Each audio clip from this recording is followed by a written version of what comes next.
மதுரையில் முருக பக்தர்கள் மாநாடு நடைபெறவுள்ள திடலில் ஜூன் 10 அறுபடை வீடுகளின் மாதிரிகளை வைக்க அனுமதி கோரிய வழக்கில் காவல்துறை கேட்ட கேள்விகளுக்கு சரியான விளக்கத்தை வழங்க மனுதாரருக்கு உயர்நீதிமன்ற மதுரை அமர்வு உத்தரவு பிறப்பித்துள்ளது.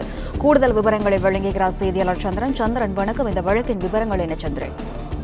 வணக்கம். மதுரைக்கு முருக பக்தர் மாநாடு நடைபெறவுள்ள அம்மா திடலில் ஜூன் 10 முதல் முருகன் அறுபடை வீடுகளின் மாதிரிகளை வைத்து 22 காலை மாலை வழிபாடு செய்து பிரசாதம் வழங்க அனுமதி கோரிய வழக்கில் முருக பக்தர் மாநாடு நடத்துவதற்காக அனுமதி கோரிய பிரதான மனுவில் காவல்துறை கேட்ட கேள்விகளுக்கு சரியான விளக்கத்தை வழங்க மனுதாரருக்கும் அதன் அடிப்படையில் 12 காவல்துறை முடிவெடுத்து நீதிமன்றத்திற்கும் மதுரை அமர்வு கோரியுள்ளது. நீங்கள் நடத்தும் நிகழ்வில் எவ்வளவு பேர் கலந்து கொள்ள உள்ளனர் என்பது விவரங்களை வழங்கினால்தான் காவல்துறை உரிய பாதுகாப்பை வழங்க இயலும் என நீதிபதி கருத்து கூறியுள்ளார். அறுபடை வீடுகள் மாதிரி அமைப்பின பணிகளை செய்யலாம், ஆனால் பூஜை செய்யக்கூடாது என நீதிபதி உத்தரவிட்டுள்ளார். மதுரையை சேர்ந்த முத்துக்குமார் என மதுரை அமர்வு மனு தாக்கல் செய்தார். ஜூன் 22 மதுரையில் முருக பக்தர் மாநாடு நடைபெற உள்ளது.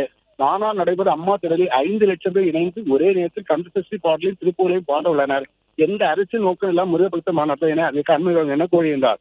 இந்த வழக்கை விசாரித்த நீதிபதி துணைநிலை விசாரணைக்கு வந்தது.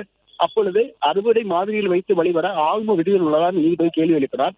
அதற்கு ஆகம விதிகளின் படியே அறுபடை வீடுகள் மாதிரியில் வைத்து வழிபட முடிவு செய்யப்பட்டுள்ளது. காலையும் மாலையும் 2 மணி நேரம் மட்டுமே பூஜை நடத்தி பிரசாதம் வழங்கப்படும் என மண்டல கருத்து தெரிவிக்கப்பட்டது.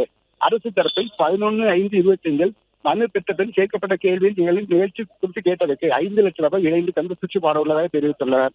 கலந்து கொள்ளும் விவரங்கள் ஒரு பக்கம் 20,000 எனவும் மறுபக்கம் 5 லட்சம் என மாறுபட்டு குறிப்பிடப்பட்டுள்ளது. கலந்து கொள்ளும் முக்கிய நபர் குறித்த விவரங்கள் கேட்டால் தெரியவில்லை என பதிலளித்தான பெங்களூர் கூட்ட நெரிசல் அசம்பாவிதம் நடந்துறப்பாக என அரசு அறிவில் தெரிவிக்கப்பட்டது.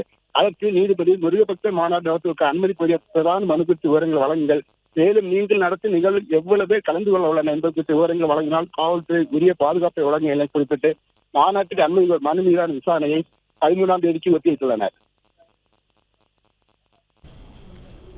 விவரங்களுக்கு நன்றி சந்திரன்.